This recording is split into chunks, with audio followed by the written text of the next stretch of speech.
And now we will be moving on to our next presenter. We have Dr. Daniel Hayden. He is a plant scientist. We all love scientists, especially plant ones. And his company is Extractioneer. So this is going to be very, very, very cool because we're going to give our audience some understanding about resins today and all sorts of other goodies that Daniel's going to share with us. Daniel, thank you so much for joining us on CANNA World Expo. Please, sir, take it away. Thank you very much. This has been such a pleasure listening to everybody. And I was wondering how I was going to do this presentation, how I was going to go. And I really wanted to kind of weaponize you guys as I had the podcast with you a while ago and give you more information because you guys are the spirit guides, as Uncle was talking about, not coaches, but guides for all your people. So how do you understand resin better is the point about it. Let me see if I can do this. Allow it to share my screen. Oh boy, it's not letting me share my screen. Anyways. Okay, Daniel, hold on one second. Let me make you screen shareable. Hold on. Okay.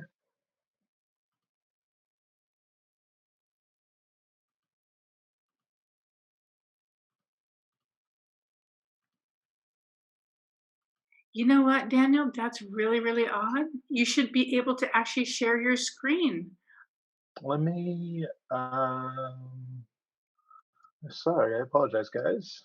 Yes, you do have permission to share. It's asking me to, hold on, I gotta reboot. I apologize. I have to jump off and come back on. Okay.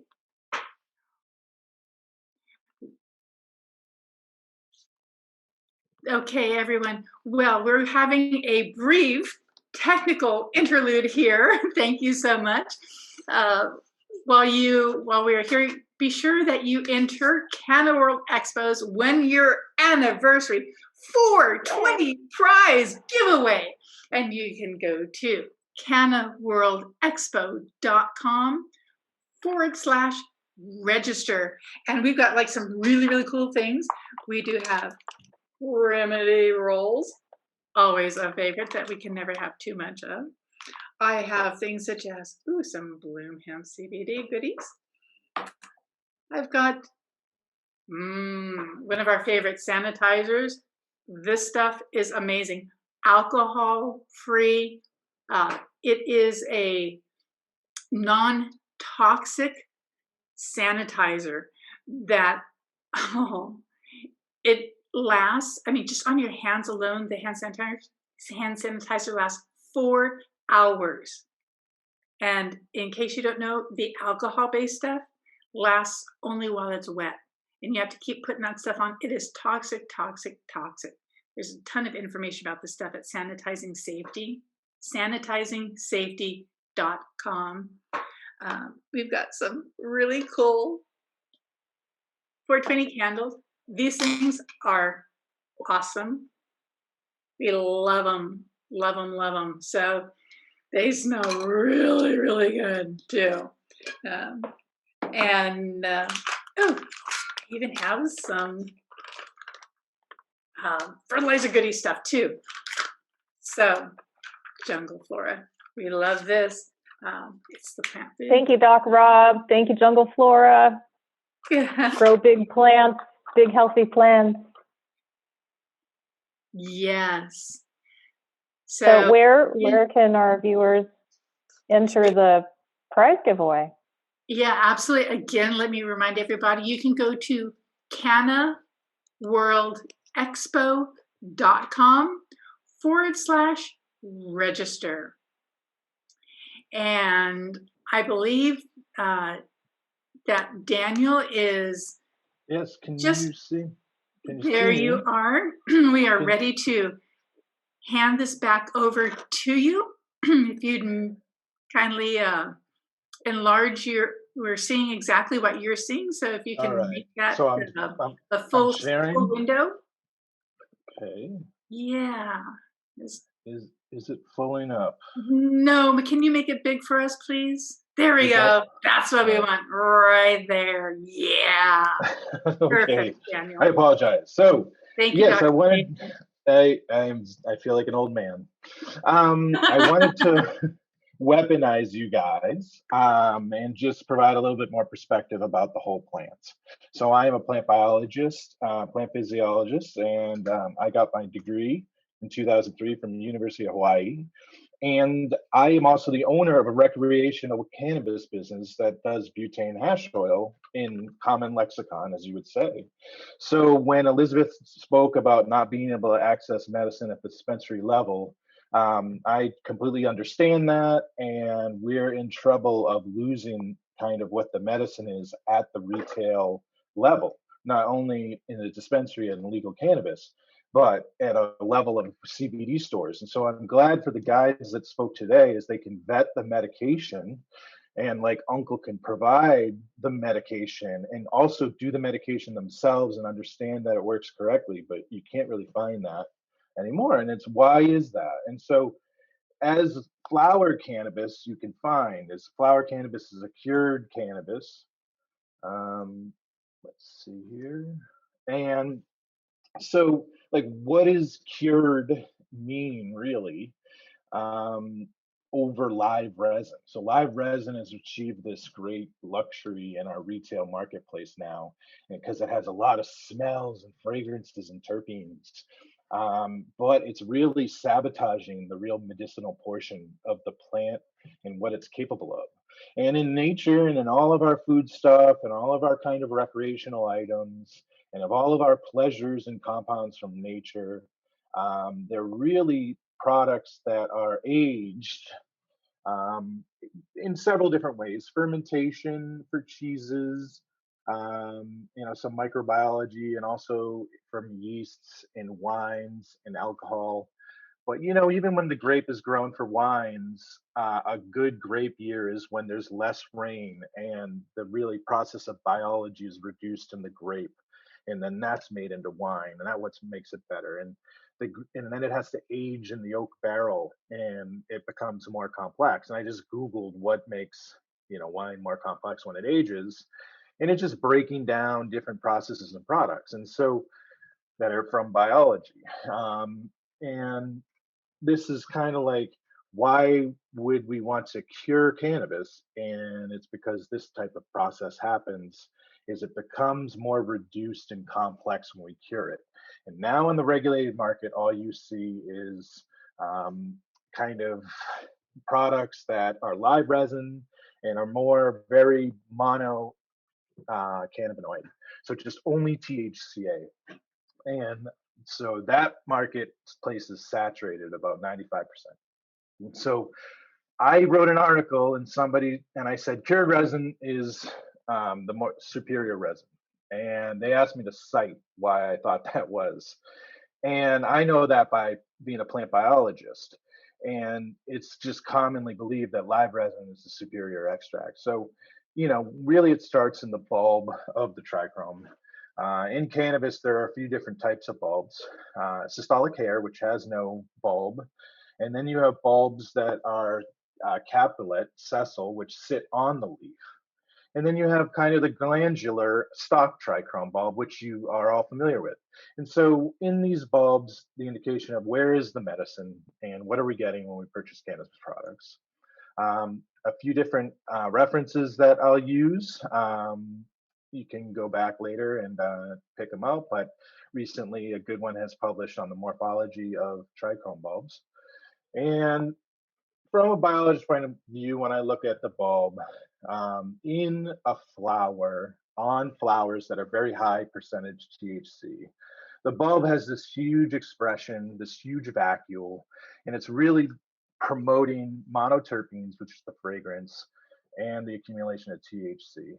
So it's kind of exploding and saying at the end of flowering, trying to attract a way to for mammals to come along and take its seeds and spread them around. That's what a plant wants to do.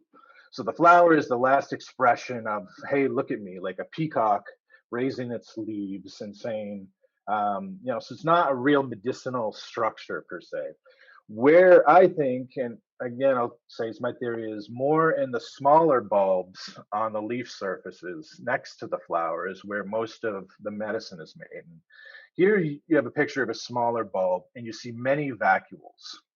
And why do I think that more complex substances are made in them is because the cells that make these enzymes that process the resin, they are on the exterior of these vacuoles. And that's kind of shown here.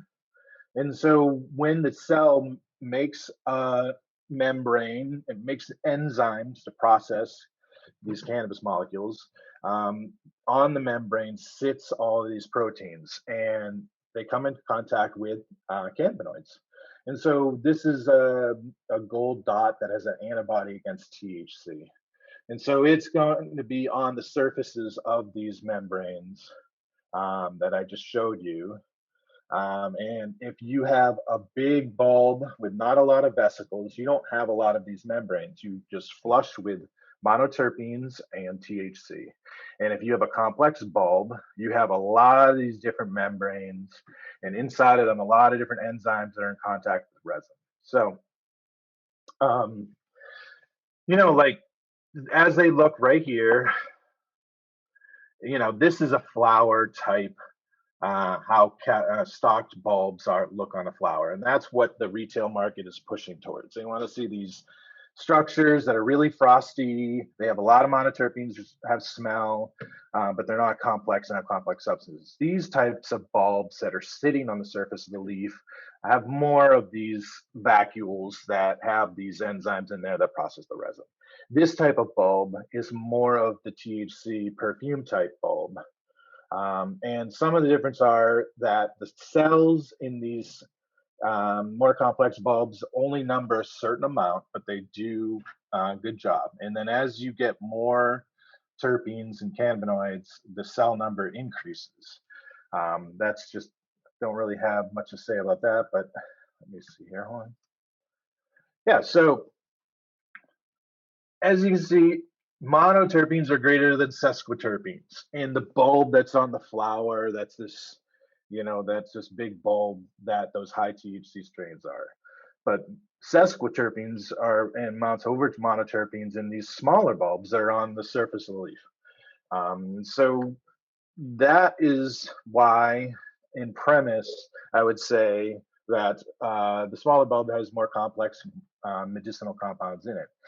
And so in a retail sense, see if I can get, so in a retail sense, everybody is chasing the flower, at least it's a cured resin. But the higher in THC you get it, the really lower in terpene and medicinal molecule kind of percentage you might want to get.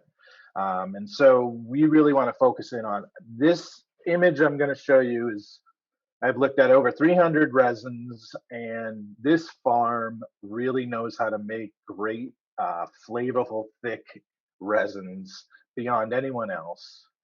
And so this is just a microscopy. So this is a trim. This is a picture of the trim we use for the extraction. So this is kind of just like a leaf. As you can see, get it in focus.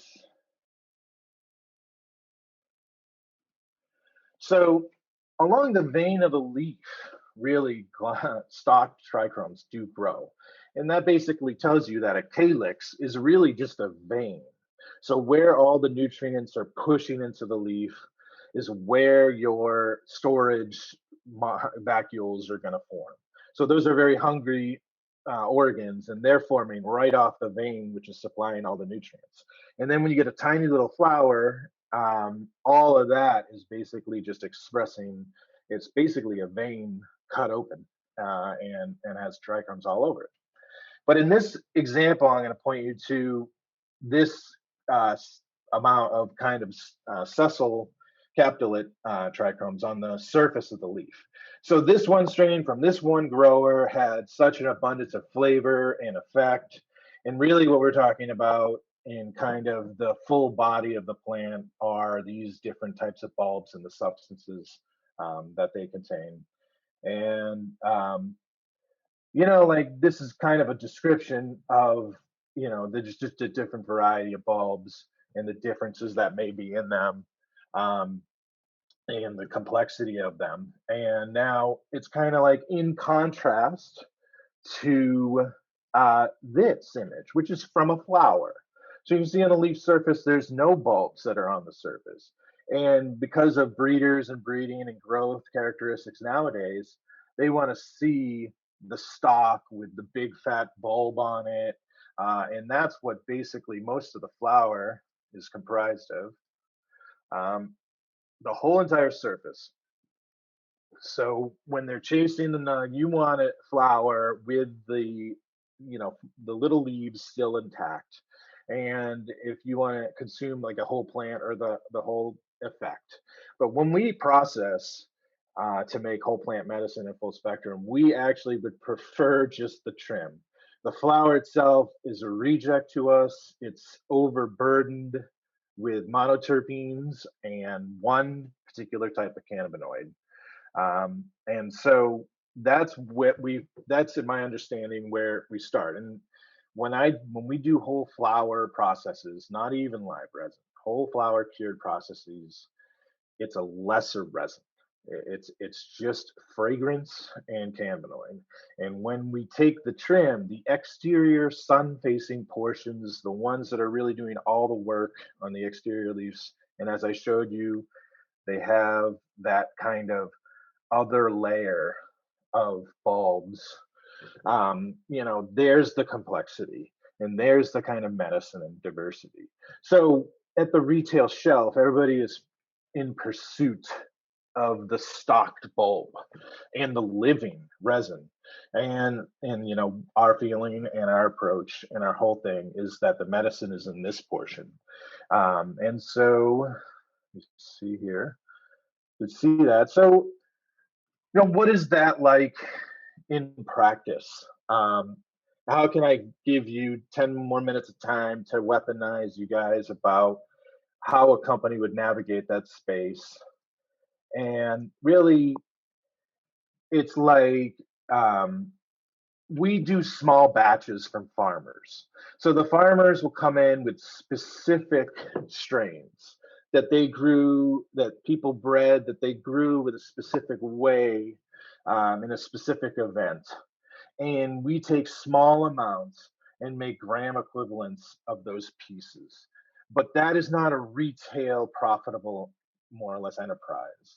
The retail profitable enterprise would be to put zeros on the end of all these numbers and process hundreds of thousands of all of these together and make one large 10,200-pound batch to reduce cost and expense. And we think that that is going away from kind of the whole plant experience. And that's the whole plant experience comes from the resin that the cultivator chooses and grows. And they're in spirit with how they do their practices in the soil. In the special plant example I had shown you before, was from, again, no-till, amendment-rich base practices, probably planted at the full moon, all that stuff. But I really feel it's a resin above all those others. So we can have hundreds and hundreds of extractions, and I'll pick this one. And when I look at it under the microscope, that's kind of what I'm identifying. And so where are the resins that we make? Let's see here.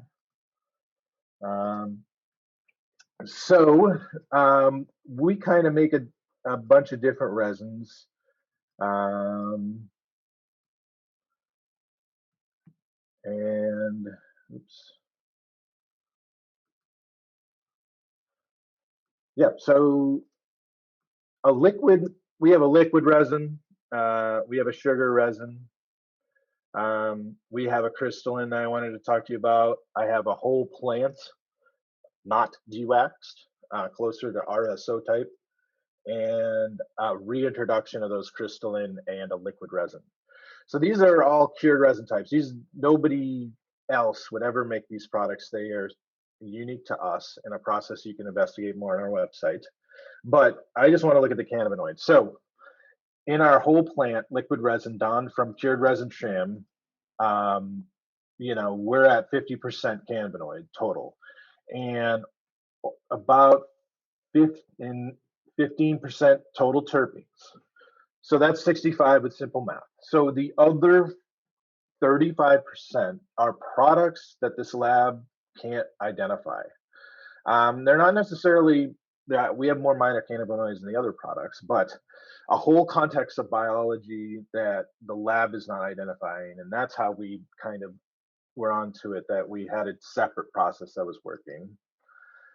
When we have a sugar crystalline, the cannabinoid percentage goes up. And when we can make a whole crystalline. And so this is an example of a test from a whole crystalline. So the percentage is at 95%. And the way the profile looks, this is 90% of the retail market if you go to the extract shelf at a legal dispensary today. We feel these products are very kind of harmful in some respect. They're very peakish when you vaporize them. They create single cannabinoid profiles in the bloodstream, and they encourage overuse and overconsumption. And it's because of that kind of profile. And whereas we like a more robust profile. Now, one of our medicinal products that we put out as low as we possibly can produce at $10 a gram is something that is also high in cannabinoids. But as you can see over here in all these minors, it's very kind of robust. So it doesn't need to be high in terpenes or low in cannabinoids. But this product has a little bit more of those darker alternate cannabinoids, and it still has that good ratio, or at least a ratio of THCA to THC. Whereas this crystalline version would be just one type. When we have a product where we introduce the liquid into the crystalline, and even that will come out at 95%. But you see the ratio is kind of still diverse over what would be considered only crystalline. So this is our experience at the retail shelf right now. You want to look at our batch sizes are right here. We are still in the low amount of batch sizes, which means you're consuming a single event. A cultivator put plants in the ground, they took care of them, they harvested them, they cured the resin, and then they gave it to us. And we don't mix or blend any of that together. So you have that kind of authentic experience. Those numbers are really small for us. For the rest of the retail live resin market, those numbers would be 3,500, 6,800, 1,800. And so the whole entirety of the dispensary retail regulatory marketplace right now is a combination, as you can aptly describe, what would be called a hot dog or a sausage. It's just the entirety of what is left behind of cannabis, or the throwaways mixed into a pile with some authentic reproductions thrown in. And we're out on a raft in this ocean trying to represent that authentic experience. So the breeders look for the phenotypes that affect them the most, and the growers grow it, and they give it to the people who evaluate it. And those people vote on how they like it. And that is all cured resin. And we want to be sitting in that cast of groups of people. And we believe that will bring back the conventional mom and pop type style of cannabis. If small farms can have their own flavors of resins that they made through no-till practices or amendments or however they choose in the strains that they picked, combination of CBD and THC. And then we can use our technology, which preserves the resins indefinitely. So we just recalled, we had resin, our jars out there in the environment for 8 months, and they got returned to us, and the product inside them is improved and even better than it was when we first put it in there. So these are all things that would, benefit and help. Just like Elizabeth said, nobody knows about all this holistic approach that she's done. Nobody knows about us, that we can make these elegant products because it's not profitable. It's not a profit machine. It can't be monetized. Everybody can't participate because it's unique to us. So I just hope that, still trying to figure out my Zoom a little bit. But I wanted to take this time for questions. And let's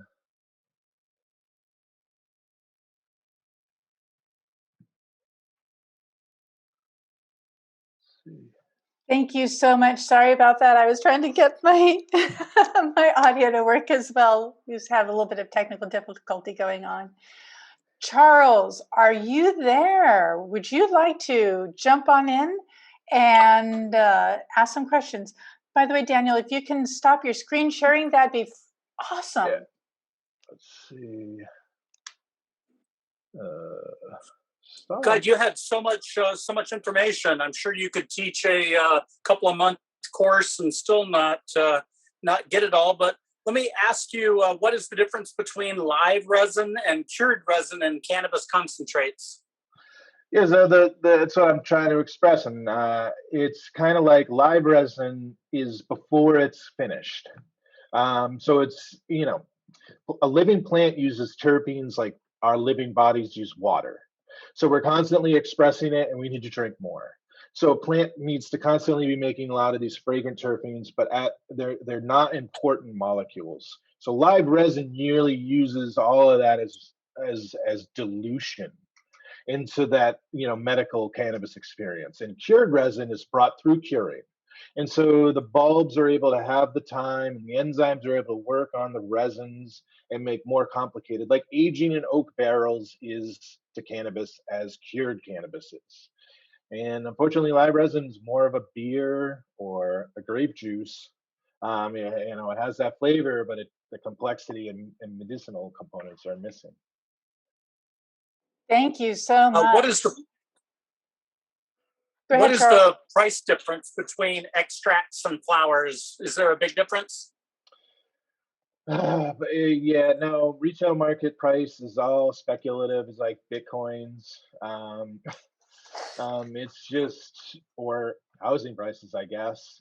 Just the fad of the day, what's available, what can be monetized. So what's most successful in our marketplace are the items that the point of sale can make the most money off of, and are the most easily sold to customers. So all this long explanation I gave you guys is just too much trouble for the point of sale. It's too long, it's too much effort. That's safe for the people that go to Elizabeth and Amy and want to go deeper dives. So back to you, Jessica. Thank you. Dr. Hayden, thank yes. you so much for everything that you have given us information and wisdom-wise today. That was amazing. I know. Thank you. And you're so blessed with the cancer diagnosis. I just found that to be a wonderful story, and I'm going to tell it for the rest of the day. Oh, thank you. Thank you. Thank you. Well,